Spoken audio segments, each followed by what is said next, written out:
Good afternoon, everyone, and welcome. We're really glad you're here for what is in many ways a different kind of session. This roundtable is grounded in a simple but powerful idea. That meaningful progress in access to justice doesn't come from perfectly finished products. It comes from sharing, testing, questioning, and building together while work is still unfolding. Too often in our field, we only see the polished version, the final report, the completed framework, the refined set of recommendations. But the reality is that the most important thinking and often the most transformative ideas emerge in process, through uncertainty, iteration, and dialogue. That's what this session is all about. This session is intentionally designed as a space for openness and experimentation. We invite you to bring your curiosity, your perspective, and importantly, your unfinished ideas. Whether you're working on a research project, a policy initiative, a design challenge, or even just sitting with a question you haven't fully resolved, this is the place for it. As you'll have noticed in the agenda, anyone is welcome to come with an idea, question, or piece of work in progress. And the session, if you'll bear with us, will adapt in real time based on the interests and energy in the room. We'll begin with a series of short draft stage presentations to spark the conversation. You'll hear from NI, a Current Law Commission of Ontario project on deepfakes and intimate image legislation. From Aaron on my left, reflections on participatory legal design methodologies across different contexts. From myself, early findings from a youth legal literacy study led by the center that I run, Create Justice. And from Leah, a preview of Federation of Law Reform Agencies of Canada's draft guiding principles for people-centered justice. Again, these are not final products. They're invitations for your input, your critique, and your ideas about what comes next. So after these opening shares, we'll open the floor more broadly. The direction of the session will be shaped by you, your questions, your work, and the energy in the room. So to get us started in this spirit, I'll ask for a quick show of hands. Who else, may be interested in sharing an idea, a project, a question, or something still in progress? So anyone in the crowd wanting to join us in sharing? One. Any other brave souls? Two, three, four. Going once? Oh. Okay. Great. Sold. Yeah. Okay, so we have 5. Let's do some quick math. 9. 9. How many minutes 14. We have counting. 70. It's like 5. It's 72. Yeah. 72. 4.5. Divide by. The session is also a work in progress, like the ideas that are a work in progress. So 5 minutes each. Yep. Okay. So do we want, are we each going to go and then invite them up for their 5 minutes? Yeah. Okay. So as facilitators, the 4 of us up here, our role is simply to help guide the conversation, make space for your different voices, and ensure we stay grounded in a spirit of constructive, respectful exchange. So what we're going to do is we'll start with those of us on stage. We'll each have 5 minutes, and then we'll call folks from the crowd who raise their hands to come up and join us on the mic so that we make sure all your great ideas and progress are captured in the recording. So a few quick principles to guide us for, starting with 1, progress over perfection. We value ideas in motion. 2, generosity over judgment, offer feedback that help ideas grow. Curiosity over certainty, ask questions and explore possibilities. And 4, participation over observation. We really encourage you to jump in as we go. So thank you for being willing to engage in this kind of space. It takes openness and trust, and that's exactly what people-centered justice development requires. With that, I am going to be a bit heavy on the timer. I'm going to actually have it go off so that we stick to time. So I will turn it over to Nai first. Okay, I have a slide deck which I'd like to pull up. Here we go. Let me introduce myself. My name is Nai Thomas. I'm Executive Director of the Law Commission of Ontario. For those of you who don't know us, we are a law reform agency based at Osgoode Hall Law School in Toronto.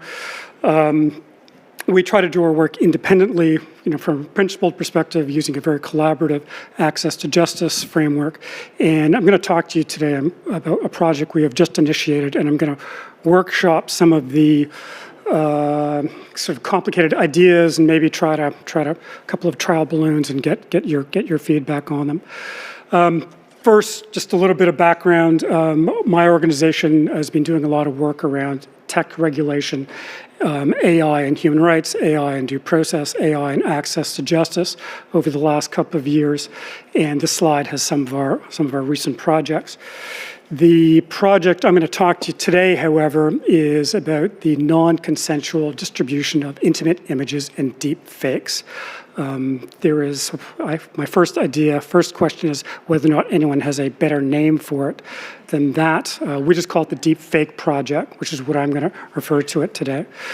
But this project really responds to the avalanche, tidal wave, whatever metaphor you want to use, of sexually exploitive images on the internet, shared without people's consent, either actual images or images that have been manipulated through deep fake technology. And what our project really is about, how the law, and as I'll discuss, how the civil law can help provide access to justice of victims of those crimes. First, just a bit of background. I'll just explain some of the technology and some of the issues we're dealing with, then I'll get into some of the legal issues. First, there's, of course, a proliferation of sexual images. Typically, they're not exclusively directed at young women. Non-consensual synthetic images of deep fakes. If you've experienced deep fake technology or tried deep fake technology, it's pretty good. And you can either transform, you can either, magically, make someone nude. You can put someone's face and body on another nude image. You can do all sorts of, depict all kinds of non-consensual acts, and sometimes called revenge porn, sextortion, but whatever you call it, it is a form of image-based sexual abuse. So that's kind of the description of the problem. Legally and technically, there are several dimensions to it. And again, if you're deep into the tech of this stuff, you'll know that deep fakes, very easy to create, very hard to detect. There have been many trial runs of deepfake detection technology, provenance-based system, metadata-based system, watermark. None of them really work that well. And in the tech world, there's sort of a cat and mouse game of, once a detection technology is discovered, there are new ways, designed to defeat that. So they're easy to create, hard to detect. They're extraordinarily easy to distribute, and they're often, not always, but often anonymous as well, which creates another layer of complexity. They're on internet platforms, which are, of course, transnational organizations governed by terms of service organizations. Regulating platforms is difficult under any circumstance. In this particular context, it's more difficult still. You talk to victims, and they uniformly say that what they want above all else is a fast remedy. And we know from the unfortunate experience of people who have been subject to these images is that once it's on the web, once it's on the internet, the images move fast.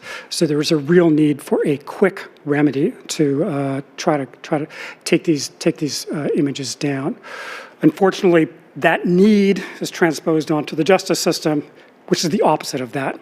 It's slow, it's expensive, getting an order takes a long time, and you have this juxtaposition between the need for a really fast remedy and what is at least historically, typically very slow, expensive processes which are not accessible to a lot of the people who are subject to these images.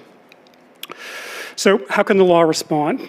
Again, if you've been following this debate, you'll know that there are been some proposals to amend the Criminal Code of Canada. That is true in many jurisdictions. Many states have criminal legislation. There's new federal legislation in the states called the Take It Down Act. Similar legislation criminalizing the non-consensual distribution of intimate images in UK, Mexico, Australia, a bunch of other places. Criminal law remedy is good, but it ain't perfect. First, you have to prove matters to a criminal law standard. Second, the victim may have to be a witness and thus be re-traumatized. We're all familiar with that issue.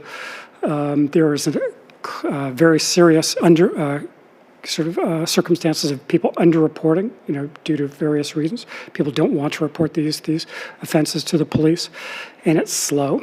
And then last but not least, criminal law system is about finding guilt or innocence of the perpetrator. Its remedy for the victim is often very, very limited. So what have people been doing? What have jurisdictions been doing?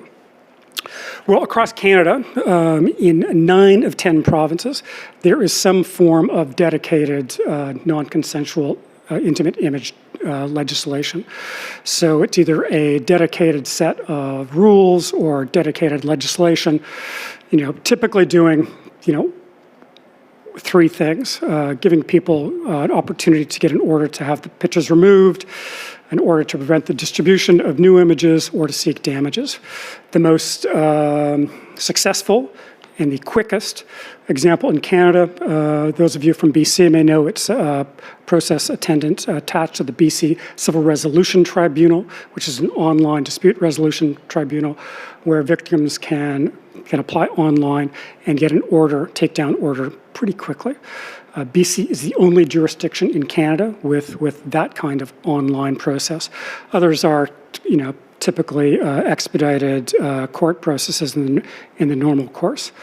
I'm sad to say that my jurisdiction, Ontario, is the only province in Canada without some kind of dedicated legislation. So if you're a victim in Canada, you have to proceed by way of tort law, either for breach of confidentiality, privacy, mental distress, and, just on its face, that's imperfect and slow and expensive. So this is our project. We're trying to figure out how to develop a, updated, tech-forward, provincial legislation that addresses some of these issues in a thoughtful, expeditious, and technology-sensitive way to do it. This slide gives just some of the questions that we're dealing with in our project. I won't go through them all, but most importantly, how do you develop an expedited process? How do you work towards developing this quick order? What do victims want? A takedown order is one thing, but should there be some additional process to give people access to a damage remedy as well? What does the plaintiff have to prove? Do you have to prove that you were harmed? Do you have to prove that it was non-consensual? Or should the law include presumptions that expedite the process and take account of the kind of lived experience of a lot of victims in these circumstances? What is consent?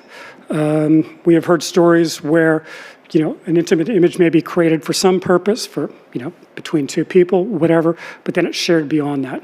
What is your consent in that circumstance? What's your reasonable expectation of privacy?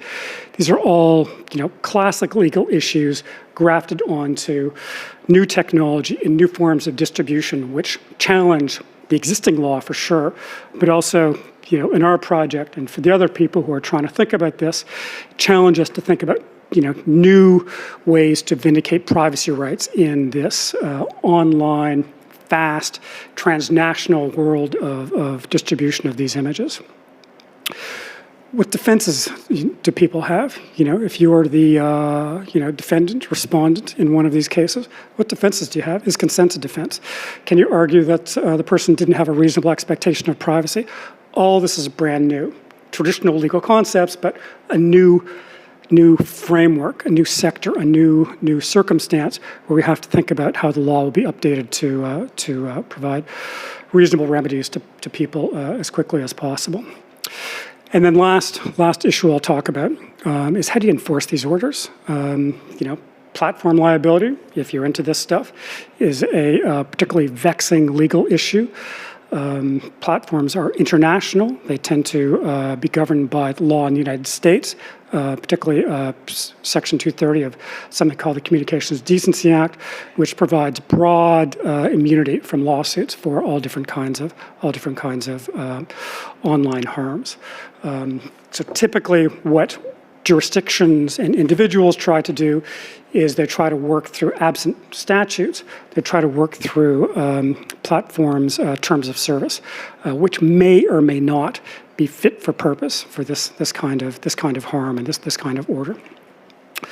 So that's our project. It is complicated, it's urgent, and there are a number of strategic questions that we're trying to confront that come up in a lot of law reform topics, as others will talk about. And the first strategic question, which is a legal question, but it's a very crucial access to justice question as well, is do we try for a simple solution or do we try for something more complicated? Do we go for a simple takedown regime? You get an order, some sort of expedited process. You get an order, you get the image taken down right away. Or is there something more complicated, taking into account more contemporary versions of consent, privacy, and the like? And that is crucially one of the strategic questions, access to justice questions we're facing in our project. Another important question is, online tribunals are great, but they're slow and they're hard to set up. In BC, they grafted this non-consensual distribution process onto an existing online dispute resolution platform. We don't have one in Ontario. There aren't many across Canada. There aren't many in other jurisdictions. So strategically, as an organization wanting to promote access to justice, do we graft something onto the existing court procedures, some kind of expedited process, or do we go, for the full remedy, which would ideally be some kind of online process, which will cost more, take longer, and so on and so forth, but ultimately be probably a better solution in the end. And that's our project. If anyone has any ideas or comments or suggestions, I am all ears. And I should say, just that I'm actually, I'm not running this project. My colleague Susie Lindsay is, who can't be here today. So if there are any questions or comments from anyone after the fact, this is Susie's contact information on the slide, and I'm truly just pinch hitting for her today. So, but that's it. There you go. How do you want to proceed? Do you want to questions, comments? Yeah, so I am going to put 5 minutes on my timer and open it up to the floor for questions, comments, reflections, and then we'll move on to the next person, but leave 5 minutes now for any reactions. And thanks, Nai, for being the brave soul to go first. I have a question for Nai. Are you, sorry. Oh, go ahead, Kevin. Hi, thank you. I'm just wondering, the added layer of complexity and something we're seeing at our organization in Newfoundland and Labrador is a lot of the deep fakes we're hearing about involve youth and therefore child sexual abuse material being created. It seems like an epidemic in high schools and other levels of school, certainly in our province, probably throughout the country. Wondering, has the project looked at that at all, and what remedies might be available for youth who've been impacted by this? Yeah, we are looking at it, and we don't have a definitive answer, but it's clearly a major issue. One of the concerns we've heard from youth who are affected by these issues is kind of a desire for anonymity, for lack of publicity, and it's a fair point. So we're trying to think about how you respect the principles of open court, while also ensuring that youth, kids maybe 13, 14, 15, younger, maintain their privacy as best they can in these circumstances. But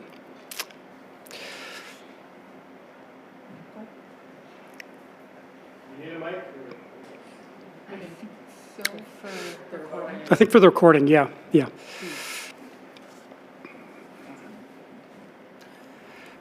Thank you. Just a few ideas. Adrian DiGiovanni, I work with the International Development Research Centre, Canada. We're part of Canada's Overseas Assistance. We think a lot about justice. You can come to our session next round of panels. We've been supporting work on online gender-based violence, tech-facilitated gender-based violence in other regions around the world. Sometimes there's legislation and they have perverse effects that they can actually be used to shut down organizations for dissent. It's this kind of larger media tech regulation. We have one project it's like Jordan in northern Iraq of all places, but it's run by an organization called SecDev, who are Canadian. They've been trying to take an ecosystem support. So it's to throw out, as Law Commission, I get you're really worried about the legislative side of things, but they've been very much trying to look at legislation and reviewing legislation with other community-based strategies, and some of the more public health-based, some of it more just community awareness and support. And so there's just one powerful example from the last year where a young woman was targeted with very sexually explicit materials, and within 24 hours, they were able to get it taken down. In that case, it was TikTok. And so when we, which platforms can you engage? They're more actually present and responsive. And so I'm just wondering, when you think about access to justice, it kind of echoes the nice discussions about people-centered justice. What do we mean? And I don't know, it's to throw out the idea to think about as you're doing the legislation, are you working with other agencies, maybe for an integrated, what we call the ecosystem approach? Is there ways to maybe put some of those supports into legislation? And because the powerful story about that, what we found was not only were the images taken down, and so you get a remedy and redress, but the kind of brothers and male family members were sensitized to the reality that this wasn't the victim's fault, because this is a region of the world where gender norms are quite entrenched, and maybe often people do get targeted even though they're the victims.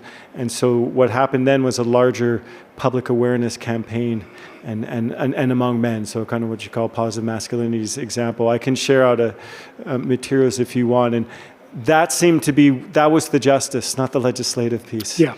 And so just to throw, there's other examples, but this is one I guess we're proud of. And we really saw in real time how it came together very effectively and quickly. Yeah, no, I agree with you 100%. And I'd love to talk to you about the supports and programs you're talking about. But to be sure, yeah, I agree.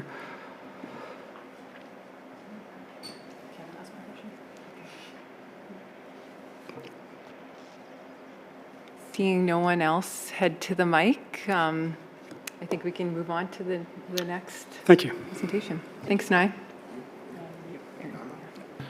Okay, well, thank you so much for having me. It's such a pleasure.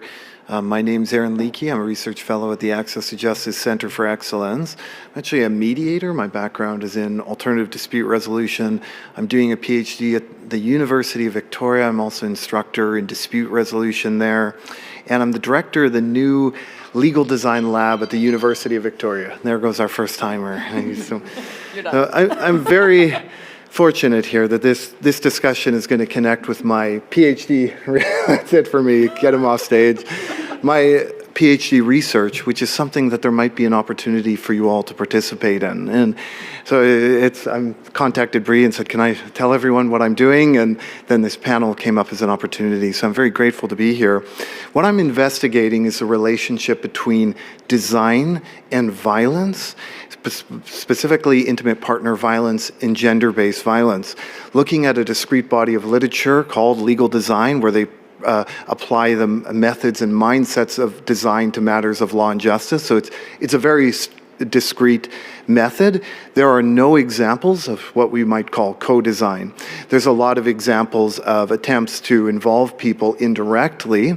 So I'm curious about why we don't directly involve survivors of violence, especially in light of reports like Kim Stanton's report that critiques power, privilege, and design. Kim Stanton's report on the BC justice system's response to gender-based violence said your designers are too privileged, you're overlooking things. The way to embed worldviews that belong to the lived experiences or that respect the lived experience and needs of someone with a justice problem or lived experience of violence is to actively include them.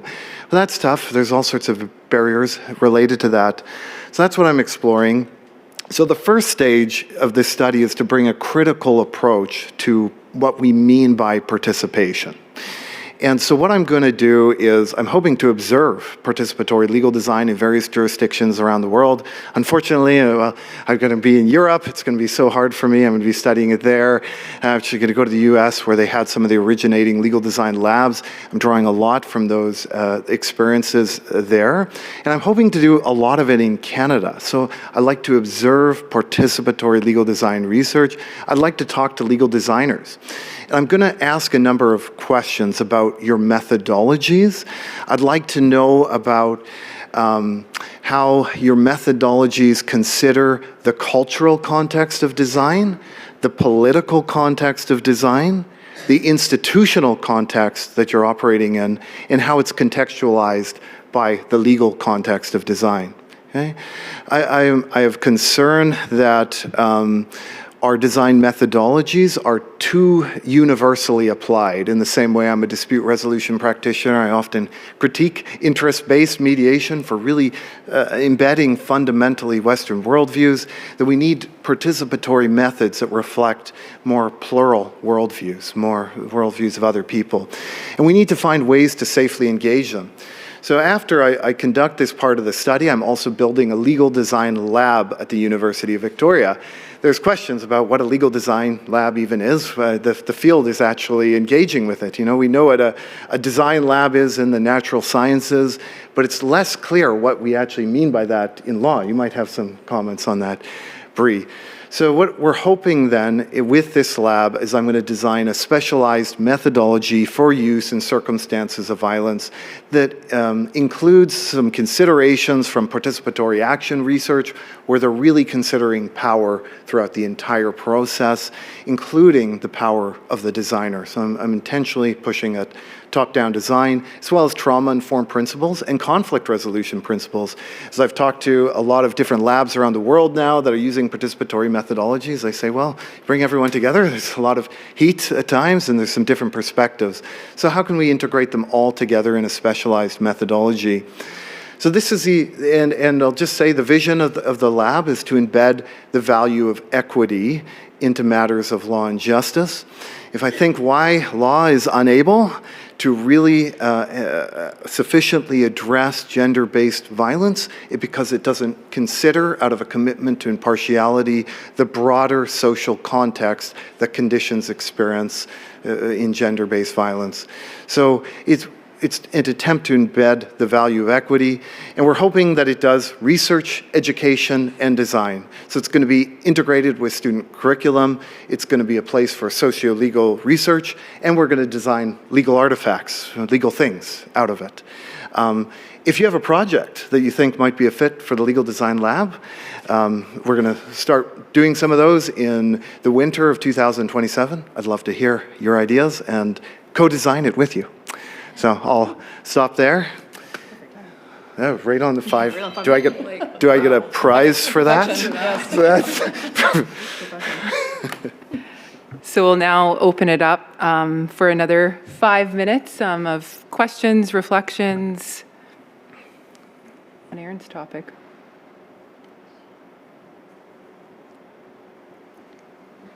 Okay. I do have a question about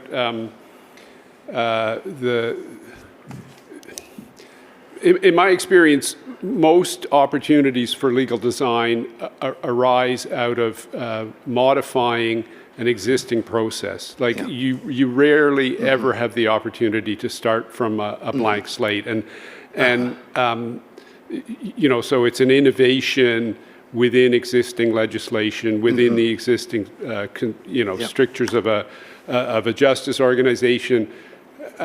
How do you approach that as opposed to those few chances where you get to build something from the ground up?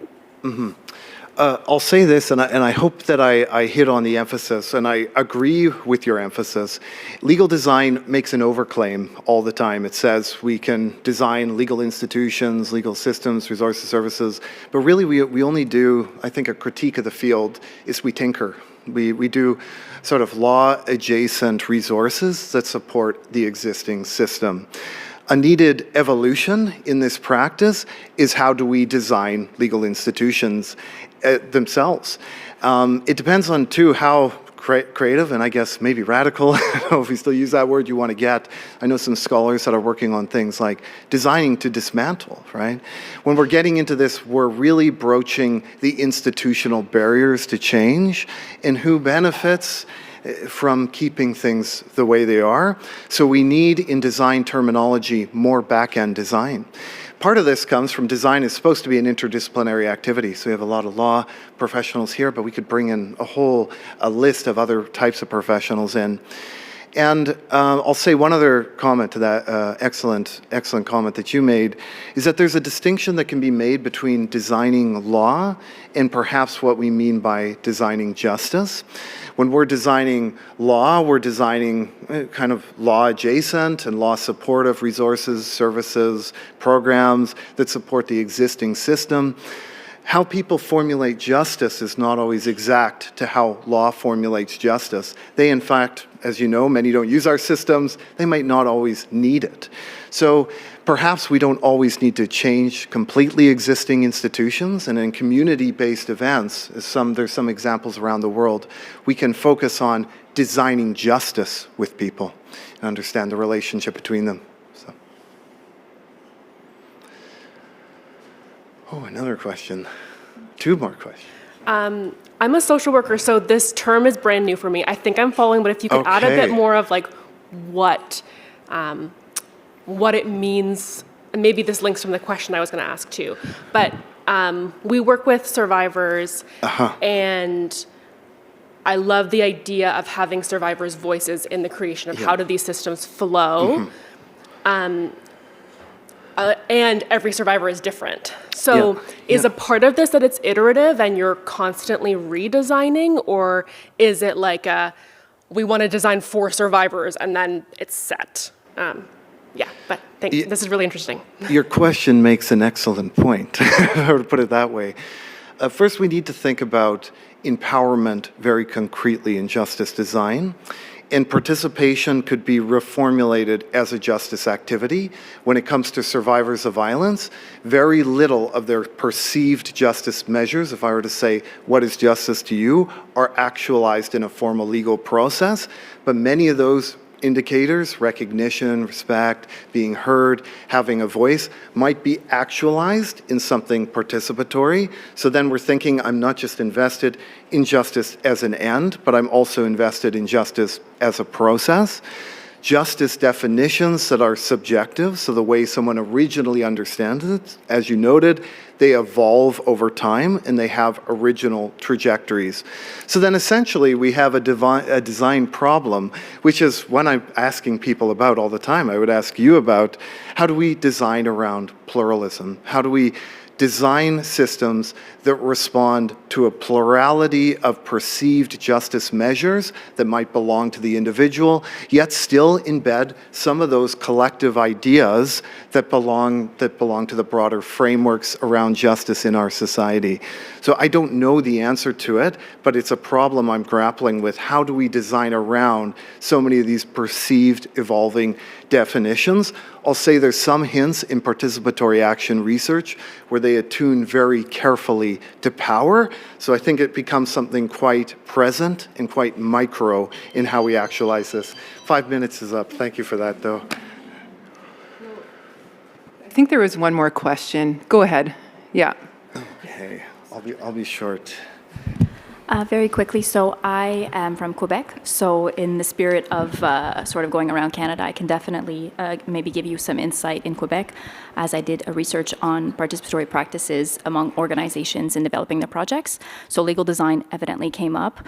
However, I do think there's different ways of conceiving legal design, and I think that sometimes, sort of in line with what you just said, the idea of including the users maybe in the beginning to go and get sort of their needs or whatever, and then only including them at the end when you're testing, that's, I think, problematic in the sense that the actual solution needs to involve the users as well.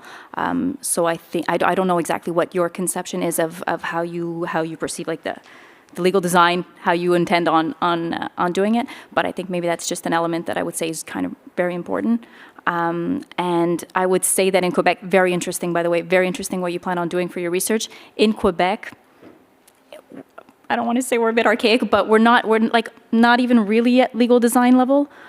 So I think to push it even further to say how can we ensure the power dynamics, the power behind it and all that, I think we're maybe, I don't want to say behind because I don't know what other provinces are doing, but I'd love to chat with you. Yes, I wholeheartedly agree with your critique.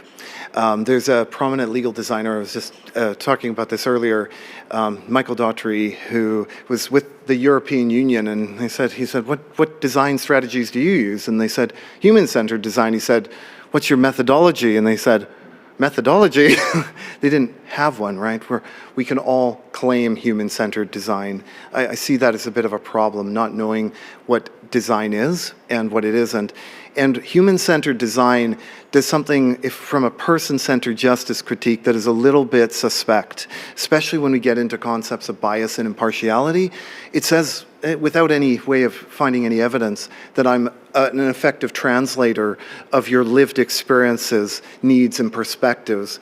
There's something called there's a reflexivity to my own needs, interests, and worldviews that I think is sometimes unconscious, even the reflexivity to the needs and worldviews of institutions. So I actually think we need to go beyond human-centered design, where we're doing too much representation, and learn how to actively engage people in design. Now that's it. Okay, I'm going to assume in this room there was people who were a pleasure to have in class in elementary school and liked helping their teachers pass out handouts. If that's true, could two of you come up and help us distribute these? Come on, there's a teacher right there. Judy will come up for sure. Thank you. Like one of those per table. And then there's enough for 1 to 2 of these per table, depending on the number of people at the table. So the handout that Dana is coming around with is in relation to what I'm about to say, and what Judy's handing out is in relation to Leah's upcoming presentation. So I'm taking the mic now. I wear several hats. I'm privileged to wear several hats, and in speaking right now, I'm part of Create Justice, which is our Center for Research, Evaluation, and Action towards Equal Justice at the USass College of Law. And what I'm hoping to share with you today as a bit of a point of departure for further discussion is the findings from a youth legal needs and literacy initiative that we are undertaking in Saskatchewan. So I'm going to share the research snapshot with you and read it so that I stick to my time, but very much welcome ongoing discussion about this. Part of the reason I'm sharing the findings at this venue is a year ago at the People-Centered Justice Workshop that I know some folks in the room attended, Leah and I shared our kind of preliminary ideas around the study design. And so really pleased to be here today to share the results with you and hopefully plant some seeds and spark some interest for some potential national next steps. So a bit of background, youth in Saskatchewan face legal challenges, but often lack awareness, support, and access to appropriate resources. This study that we conducted provided the first province-wide snapshot of these needs from the perspective of school staff, identifying key gaps and opportunities to improve legal literacy, access to justice, and youth well-being. I'm forgetting, pressing repeat. So what did we do? This study is the first phase, as I mentioned, of a broader project aimed at addressing youth access to justice in Canada. Funded by the Law Commission of Canada, it focuses on identifying youth legal needs in Saskatchewan and developing a survey that can be adapted for use in other jurisdictions. An online survey was conducted with ended up being 110 school staff across Saskatchewan who work directly with youth. The survey examined awareness of legal resources, perceptions of youth legal needs, barriers to accessing support, and opportunities for legal education. Data were collected between October of 2025 and February of this year. Findings are intended to inform future programming and research involving both educators and youth. So what do you need to know about the findings to engage in this discussion? This research reflects the perspective of school staff rather than youth directly, offering insight into how legal issues are observed and supported within school settings. While findings provide a valuable snapshot, the sample size is modest and participation was voluntary, meaning results are not fully representative. The study should be understood as a pilot that identifies key trends and priority areas for future research and program development. So what did we find? Legal issues among youth are common, with 66.4% of respondents reporting direct experiences supporting a student with a legal concern. However, awareness and help seeking remain low. Over half indicated youth rarely recognize legal issues, and 74.4% reported that youth rarely or never seek help even when they do. The most frequently identified legal issues include child protection, family law, and human rights. Major barriers included a lack of awareness, lack of parental or guardian support, and fear of stigma. Educators also reported gaps in legal literacy, particularly around the justice system, the charter, and restorative justice, alongside strong perceived student interest in topics such as social media, bullying, and rights at school. How can you use this research? These findings highlight opportunities to strengthen legal literacy and access to justice for youth. Educators and service providers can use this information to develop targeted youth-friendly resources, expand programming, and improve referral pathways. Increasing educator awareness and building partnerships with legal organizations may also enhance support for students. The results can inform future research, policy, and programming within Saskatchewan and beyond. So, with that very brief snapshot of a fairly large study, I'd like to open up the mic to others. I do have some of my own questions to pose to the group, but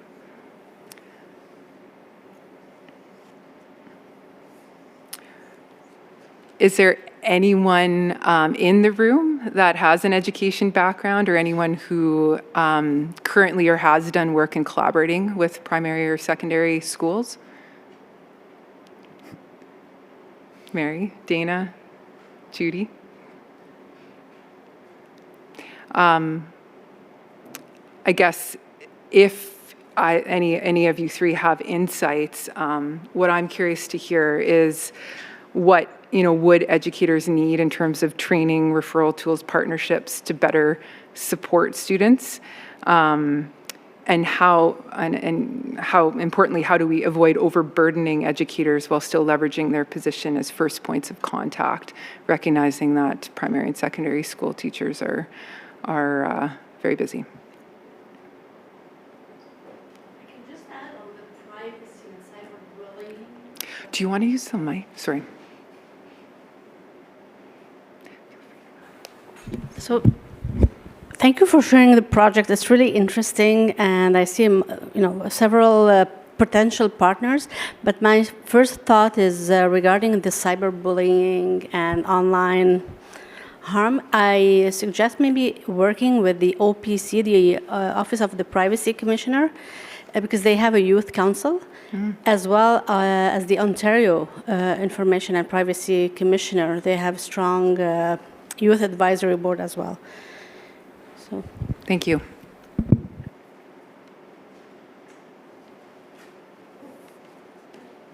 Handheld. Yeah, I mean, it's been a while since I've worked directly in schools, but I'm just from a practical standpoint, as you're saying, Bree, about not overburdening teachers. I know one thing that teachers appreciate is kind of curriculum, lesson plans that are handed to them that they can use, that they don't have to write themselves. I think, perhaps approaching school boards about presenting at PD days, and as part of that, a package with ready-to-use materials for the classroom could be something, useful for folks. Thanks, Dana. Yeah, I would just echo practical resources and accessible resources in plain language. PD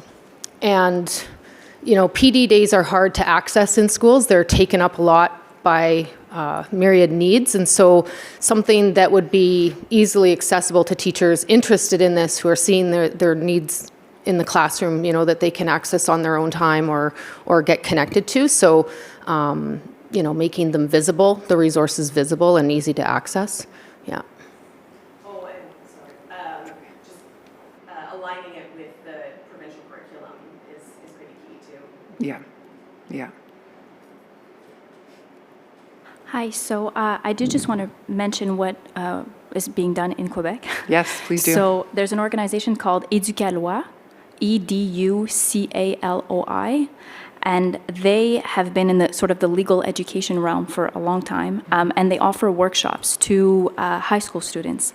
And so we have lawyers that volunteer. I have volunteered myself to go to a high school and give a workshop, and it was a simulated trial on small claims, but there's honestly a bunch of workshops given by lawyer volunteers. But if we want to push it a little bit further, I think that's the type of workshop that we can teach the educators, and then the educators can become maybe a little bit more autonomous and teach the students. And the experience is, honestly, it's wonderful. It's really great to see their eyes light up. So, Thanks so much. Mary?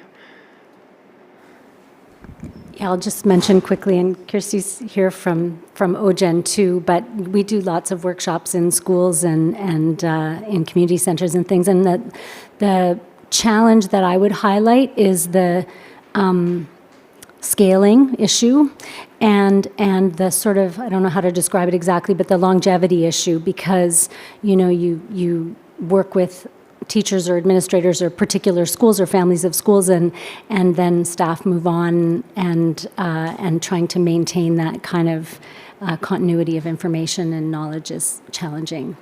Yeah. Thanks, Mary.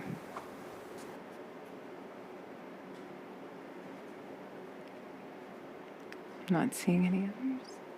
All right. Well, thanks, everyone, and really look forward to continuing the conversation after the panel on this topic with anyone who's interested.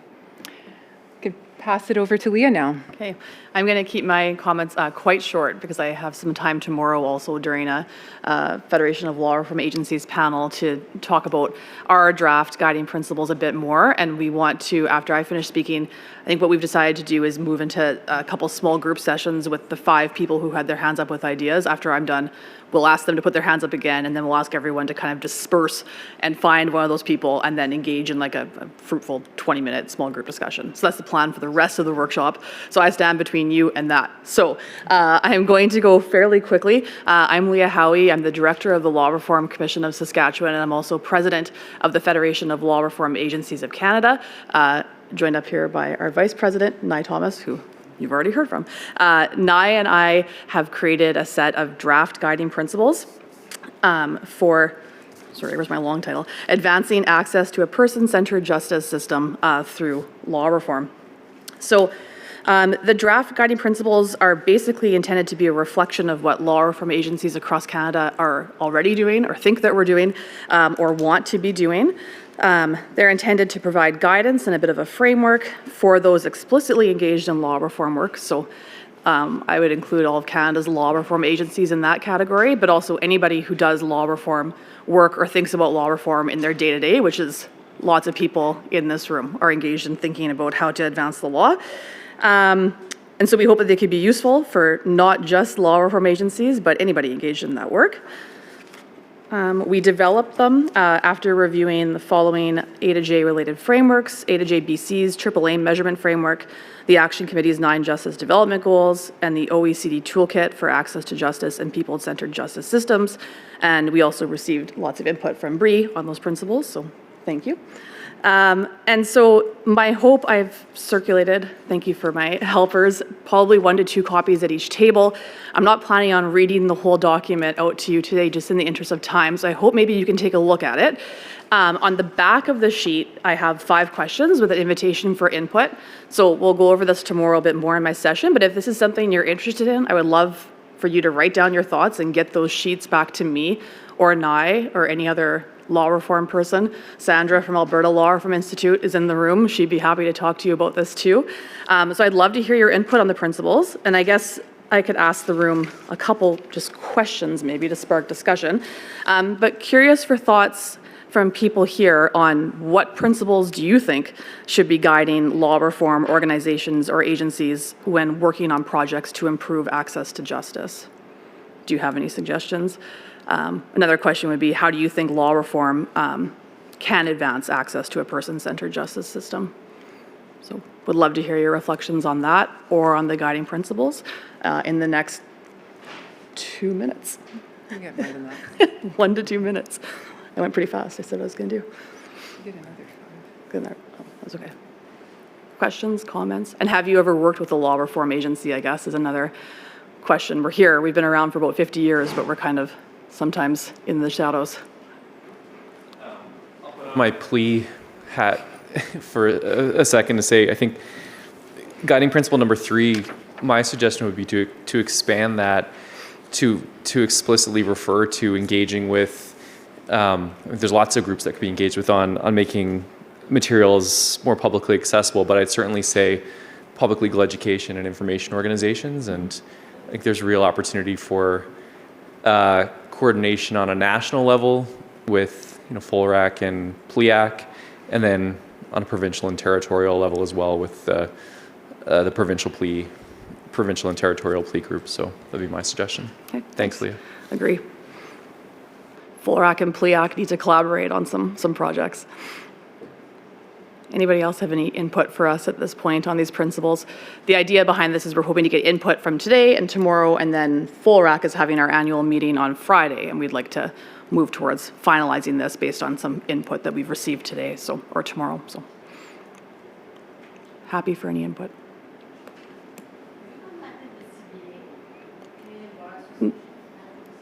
Not on these, no. That'd be a good place to get some input, though. Yep. Okay, good suggestion, thank you. That was the CBA? Yep. Yep. Okay. All right. Small group time. If you're interested in further discussing Leah's topic, check out the panel tomorrow. There'll be some time. Yep. Yeah, further time to discuss. So thank you, everyone. That was very useful. Really excited now to turn it over to the crowd. So I think how we might proceed is for the 5 folks who identified at the beginning of the session that they also have something that you'd like some input on. Maybe we'll get each of you to come up to the microphone, indicate what your topic area is in a sentence-ish, and then we can head into some small groups for a couple of minutes.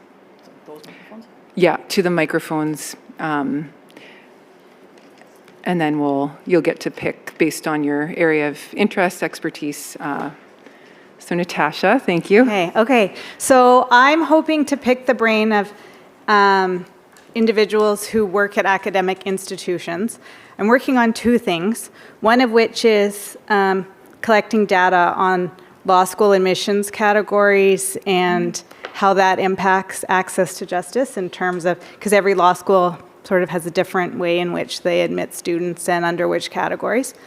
My second is I'm drafting a proposal for ethics approval to interview newcomers to sort of get better data on the unmet legal needs of newcomers in Winnipeg and the surrounding areas, and wanted some tips on how to get as expeditiously through the ethics approval process when actually doing people-centered data collection where you're interviewing marginalized and vulnerable populations, because I wouldn't want, that doesn't happen a ton in terms of general ethics approval requests. So I don't want that to be a hurdle in slowing the research when really my funding only goes for 6 months.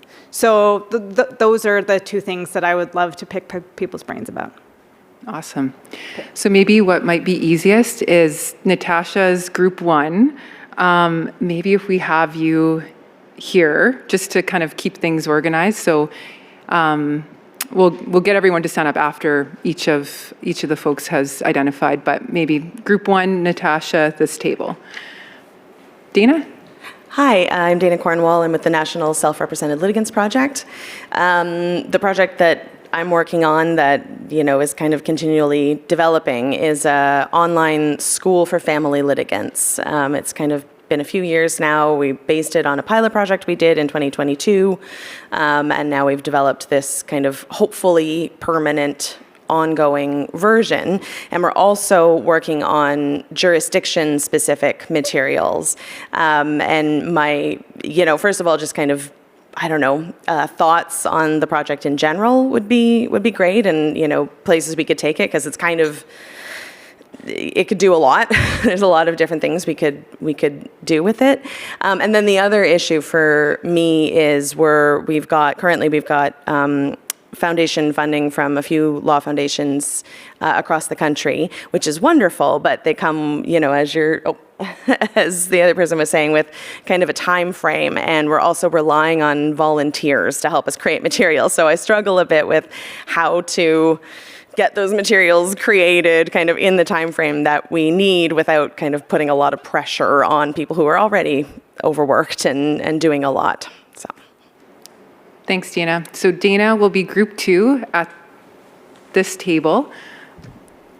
Yeah. Hi, so I'm Melissa Bourgeois. I am a family lawyer at One Family Law, and I actually have a very special waiver from my law society that allows me to represent a couple together in their separation. So what we do is we're providing non-adversarial approaches to family law, which, is embedded within a new concept that I'm looking to develop kind of more nationally, which is this concept of consensual dispute resolution. So I am the neutral, impartial family lawyer. I am there to deliver information to our clients. However, their role is to self-advocate and design the outcome for their family, guided by their lawyer, but they're the ones who are deciding.